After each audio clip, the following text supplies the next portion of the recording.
You know it's an awesome day when you come home to these being delivered.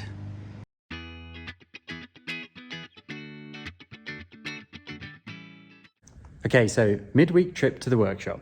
Just got here, unloaded the tyres, which you should have seen a quick clip of that a minute ago.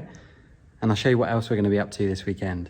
So here it is then, all of the necessary things to do an oil change on that beautiful 2013 Audi RS5.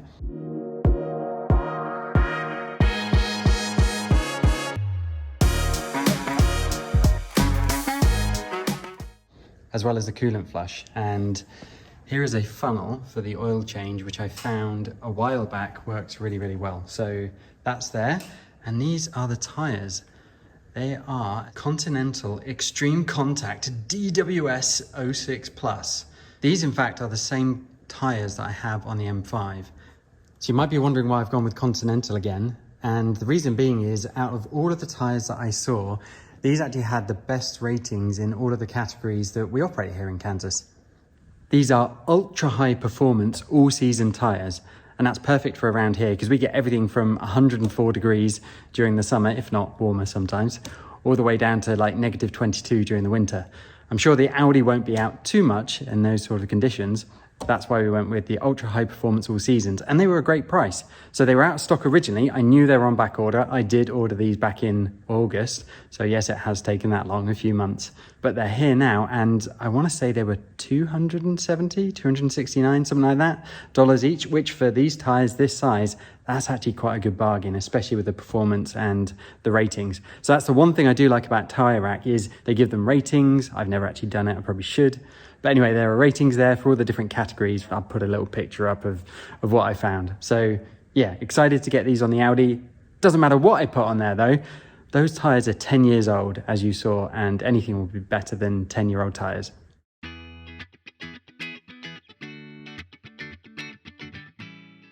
The only other thing to mention then about why these tires are in the workshop is that I'm actually going to get a mobile tire guy to come down and install these.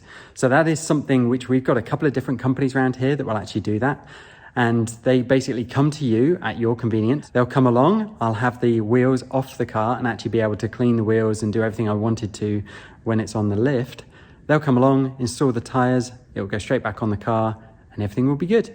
And as you can imagine, being fairly fussy about my cars, I much prefer to do that than take it anywhere and have to wait those hours sometimes for tires and other things. So if I can do it myself and a mobile tire guy will come to me, fantastic. I will do a video of that though, and you'll be able to meet Mario. He's a super nice guy. He actually did the wheels and tires on the M5.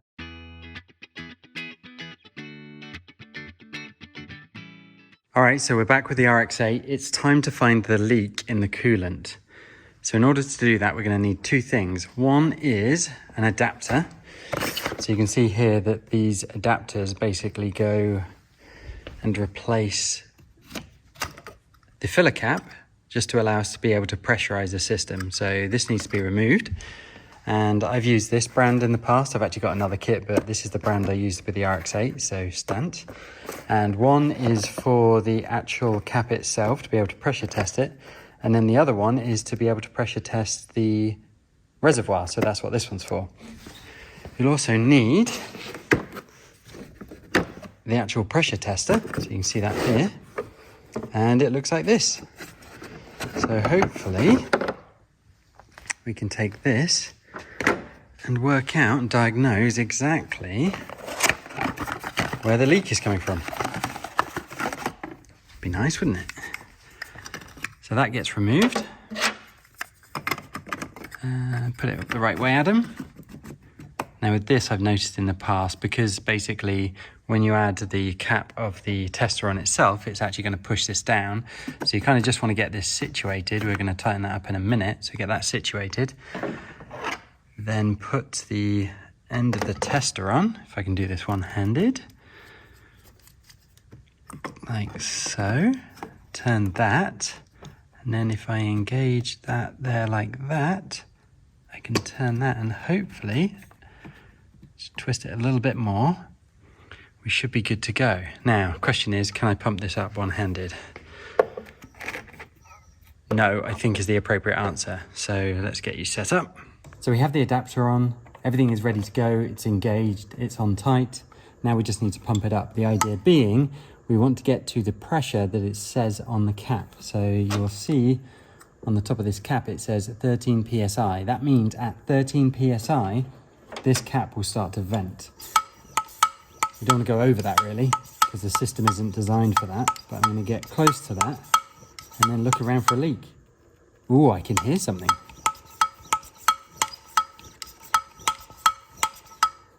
I think that's a good thing. So there you go, you can see I'm right on the corner of 13 PSI. So with that set, I can actually hear something. So we're looking for a leak, but I can hear something. I hope that's coming out in the video.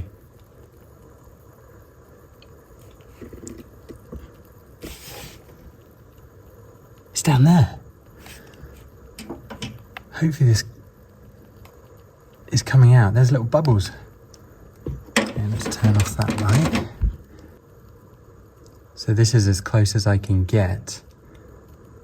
And there are tiny little bubbles just down there. You see that?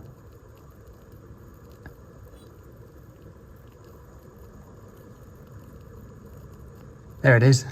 Okay. So I got that tool. Okay, with the correct tool, which looks to be a 6mm, and it won't fit. So all the pressure has actually dropped out of it, but I was able to get this to fit if I just rotated the pipe slightly. Give it a good snug.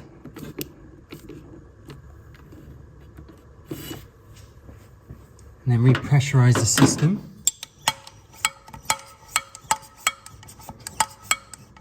Okay, that's back up to 13 PSI.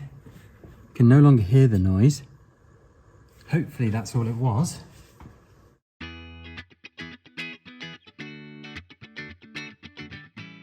Okay, so we're actually all good. I've had this pumped up now for the last 5 minutes at 13 PSI, so I realized in reviewing that other video, you weren't able to read the text. So you can see there, it's been sat on 13 PSI and not budging. So I'm pretty confident now that was it. The other thing that I see didn't come out, so shame on me. Here is the radiator cap, and you can see there 13 PSI. So that's how I know what to set this tool to. But apart from that, I've now topped up the fluid. So you can see the correct level there is on the low mark. So the fluid is all topped up. There's no more leaks. Everything is good. So there you go, a quick midweek fix. So now that the car has cooled down, I was able to actually identify where that leak was and fix it really easily. Now it's my fault originally when I tightened that. I didn't tighten that quite enough. Especially with like coolant lines, I don't like to tighten them too much. But I probably did it when it was 100 degrees outside and everything was a little bit warmer. And as things get colder, especially in winter, there was just a tiny, tiny bit of slack. So the RX-8 is back up and running. And it's actually been a good 30 minutes now. And as you can see, the pressure has not changed. So we are all good on the RX-8 front.